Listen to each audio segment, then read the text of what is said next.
Buenas tardes, compañeros. El día de hoy vamos a hablar acerca de los derechos reales de mero goce. Primero vamos a comenzar de una definición que son los derechos reales de mero goce. Son los derechos reales que están constituidos sobre bienes para que una persona que sea distinta al propietario goce de este, ya sea total o parcialmente.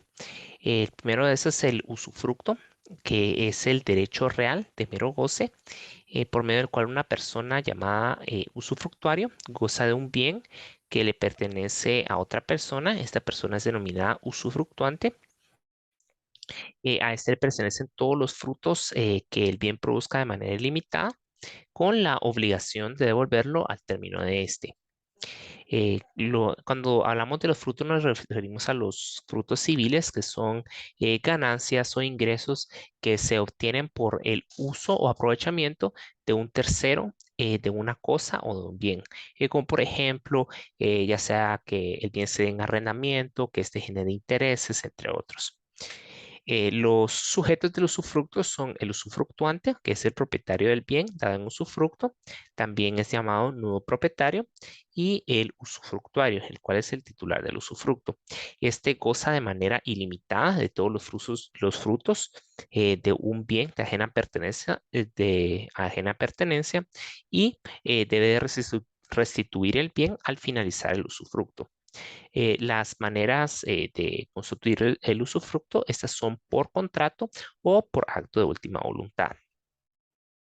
Y las clases de usufructo, estas son por tiempo fijo, eso está constituido en un plazo de tiempo determinado, vitalicio, el cual concluye cuando concluya la vida del usufructuario, el condicional, el cual está sujeto al cumplimiento de una condición para su conclusión, y el puro, es decir, el que no está sujeto a ninguna condición. También existen las formas de usufructo múltiple, el cual son simultáneos cuando existen dos o más usufructuarios y estos gocen de los frutos al mismo tiempo de forma proporcional, o sucesivo cuando hubiesen dos o más usufructuarios y gocen la totalidad de los frutos uno después del otro sucesivamente. Una pregunta es si se puede constituir usufructo a favor de una persona jurídica. Y el usufructo se puede constituir a favor de personas individuales y también a favor de personas jurídicas. Eso está establecido en el artículo 705 del Código Civil. La duración máxima del usufructo, cuando este no fuese vitalicio, eh, o que fuese constituido a favor de periodos de personas jurídicas, no podrá exceder de 30 años. Los usufructos sobre bienes nacionales podrán constituirse hasta 50 años. El- es importante establecer también que el usufructo se puede enajenar o se puede ceder, establecido en el artículo 716 del Código Civil, y sin embargo no hay derecho de acrecer el usufructo si el constituyente no lo ha establecido clara y expresamente. Eso está establecido en el artículo 708 del Código Civil. El derecho de acrecer, ¿qué significa esto? Esto quiere decir si se llegase a constituir un usufructo a favor de varias personas y llegase a faltar alguna de ellas, la parte de las demás va a ser mayor. Eh, sin embargo, en el usufructo no hay derecho de acrecer, al menos de que sea estipulado clara y expresamente. También se puede ceder un usufructo a tercero. Eh, el, Cuando se ceda el usufructo a un tercero, el cedente y el cesionario van a ser solidariamente responsables con el propietario de la cosa usufructuada. También se puede constituir servidumbre siempre y cuando no sea perpetua. Es decir, que estas se cesarán al terminar el usufructo. Las cargas del usufructo, ¿cómo serán pagadas? Si este es a título gratuito, el usufructuario va a soportar todos los impuestos, contribuciones y pagos por servicios que pesen sobre la cosa usufructuada. Y si fuese a título oneroso, estará obligado al pago de servicios para el goce de la cosa usufructuada. Eso está establecido en el artículo 731 del Código Civil. También, conforme a las reparaciones que se pueden realizar sobre el bien usufructuado, esas pueden ser ordinarias, que son aquellas que son indispensables para la conservación de la cosa, y las extraordinarias, es decir, que serán a cargo del usufructuante, son las que se necesitan para restablecer o para reintegrar los bienes que hayan arruinado por vejez, caso fortuito o accidente no imputable al usufructuario. El usufructo se puede extinguir por muerte del usufructuario, por vencimiento del plazo que estaba constituido o al realizarse la condición a la que estaba sujeto, por la reunión de calidad del usufructuario y usufructuante en la misma persona, por prescripción, que será de 5 años en bienes muebles, por renuncia del usufructuario, por la pérdida de la cosa usufructuada, por la anulación o cesación del derecho de usufructo. Y en qué caso se puede proceder a la cesación y cómo es de que se promueve. Entonces, la cesación del usufructo tiene lugar cuando hay un abuso por parte del usufructuario de su derecho, deteriorando los bienes o dejándolos perecer por faltas de reparaciones ordinarias. Estas serán declaradas por resolución judicial tramitada en juicio ordinario. Ahora vamos a hablar acerca del uso. ¿Qué es el uso, verdad? El uso es el derecho real de mero goce por cual la persona denominada usuario goza en forma limitada sus necesidades y las de su familia de los frutos que produce un bien de ajena pertenencia. Este también con la obligación de devolverla al término de este. Los sujetos en el uso son el nudo propietario y el usuario. El uso no se puede constituir a favor de personas jurídicas, dado de que estos se pueden aprovechar únicamente los frutos para necesidades de la persona y de sus familiares. Sin embargo, la persona jurídica, por su misma naturaleza, no tiene necesidades y no tiene familia. Eso está establecido en el 745 del Código Civil. Eh, la, Se constituye la extinción del uso y habitación se establecen en la misma manera que en el usufructo. También el uso no se puede enajenar, no se puede arrendar y no se puede grabar. Tampoco se puede constituir servidumbre de ninguna forma. Entonces, vamos a ver que hay cosas en común entre el usufructo y el uso. Algunas de las características que vemos en común son de que ambos constituyen simultáneamente una facultad y una obligación. En su constitución intervienen dos partes. Los derechos son temporales y no perpetuos. La eficacia erga omnes, es decir, que es oponible ante terceros y que se transmite el uso y disfrute. Sin embargo, no se transmite la propiedad. Ahora vamos a hablar acerca de las diferencias entre el usufructo y el uso.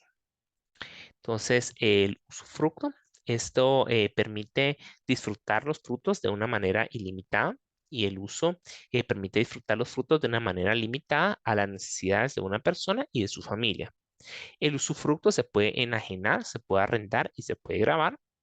El uso no se puede enajenar, no se puede arrendar y no se puede grabar. En el usufructo se puede constituir servidumbre, el uso no se puede constituir servidumbre. Y en el usufructo se puede constituir a favor de personas individuales y también a favor de personas jurídicas. En el uso solamente se puede constituir a favor de personas individuales. Ahora vamos a hablar acerca de la habitación. Entonces, ¿qué es la habitación? La habitación es un derecho real de mero goce en el cual una persona denominada habitacionista y su familia hacen uso de manera limitada de algunos locales en una casa de habitación. Y los sujetos en la habitación son el habitante, que es el propietario o el nuevo propietario, y el habitacionista, que es el titular, perdón, del derecho de habitación. ¿Está bien? Entonces vamos a hablar también acerca de la servidumbre. ¿Qué es la servidumbre? La servidumbre es un gravamen que es impuesto sobre un predio que es llamado sirviente a favor de un predio dominante, por el cual se pueden ejercer ciertas facultades específicas. Ahora, ¿qué es el predio sirviente y el predio dominante? El predio dominante es el inmueble a cuya favor está constituida la servidumbre y la finca sirviente es quien sufre el gravamen de la servidumbre. Ahora, ¿cuáles son algunas de las características de la servidumbre? Entonces, de la servidumbre, algunas de las características es la inseparabilidad que está establecida en el artículo 755 del Código Civil. Se establece que las servidumbres son inseparables del inmueble en el que activa o pasivamente pertenecen. Si los inmuebles cambiasen de dueño, esta persiste hasta que se extinga legalmente. La indivisibilidad que está establecida en el artículo 756 del Código Civil. Este establece que las servidumbres son indivisibles. Si se divide el predio sirviente, cada una de sus porciones van a soportar la servidumbre que le correspondiese en partes. Ahora bien, si se llegase a dividir el predio dominante, cada propietario puede usarla por entero. Sin embargo, no puede alterarse ni grabarse, ¿verdad? Entonces, vamos a ver también cuáles son los tipos de servidumbre. Las clases de servidumbre, esos están establecidas a partir del artículo 753 del Código Civil. Entonces, esas son positivas. Esa consiste en tolerar que se haga, como por ejemplo servidumbre de paso. Negativas consiste en establecer una prohibición, como por ejemplo servidumbre de luz, servidumbre de vista, por su ejercicio o funcionamiento. Puede ser continuas, es decir, que estas pueden ser incesantes o que no tengan intervención o hecho actual del hombre. Discontinuas, es decir, de que su uso es necesita algún hecho actual del hombre, como por ejemplo la servidumbre de sacar agua. Por signo exterior de su existencia, es decir, pueden ser aparentes. Estas se anuncian por signos exteriores que evidencian su existencia, como la servidumbre legal de paso, no aparentes, no presentan un signo exterior de existencia, como por ejemplo una servidumbre de desagüe. Por la voluntad o forma en su constitución, puede ser voluntaria. Se establece por los propietarios de los predios, es contractual. Legal, se establece por casos establecidos en la ley por orden de juez competente. A esta y por su finalidad se establecen algunas otras, como por ejemplo de acueducto, de estribo, de abrevadero y de seca de agua, legal de paso para establecer la comunicación telefónica, conducción de energía eléctrica, del paso de vehículos aéreos, vehículos que penden en el aire, legal de desagüe, del uso de vista y de servidumbre de centros ceremoniales. Ahora vamos a hablar un poco acerca de estas, qué es la servidumbre por acueducto. Esta es su finalidad principal, perdón, es la conducción de aguas, pero puede ser por acequia descubierta, cubierta o cañería. La servidumbre de estrío, su finalidad principal es permitir al dueño de un acueducto construir estructuras que permitan soportar el acueducto y contrarrestar su empuje. La servidumbre de abrevadero y saca de agua, esta es su finalidad, es permitir al ganado entrar a beber agua de algún manantial, arroyo o estanque. La servidumbre de saca de agua, esta establece su finalidad principal, la cual es permitir que se extraiga agua de algún pozo o de algún manantial. Ahora, conforme a la servidumbre legal de paso, su finalidad principal es permitir paso a un predio enclavado que no tenga salida a la vía pública o que no pueda procurarse excesivo gasto o dificultad. Eh, la, la servidumbre para establecer el comunicación telefónica. Esta surge cuando es necesario colocar postes o tender alambres en terrenos de una finca ajena para comunicar a otras fincas. Esto está establecido en el artículo 796 del Código Civil y el artículo 25 de la Ley General de Telecomunicaciones. Conforme a la servidumbre de conducción de la energía eléctrica, la finalidad de esta es colocar postes, cables o conductores de energía eléctrica y se rige por las leyes especiales. La servidumbre de paso de vehículos aéreos. Su finalidad es permitir el paso de vehículos que penden en el aire. La servidumbre de desagüe es cuando un predio enclavado no tiene salida de desagües públicos y los predios vecinos deben permitir el acceso de este hasta el desagüe principal. La servidumbre de luz y vista. La servidumbre de luz. Esta constituye que el objeto permita entrada de luz o que aumente su intensidad.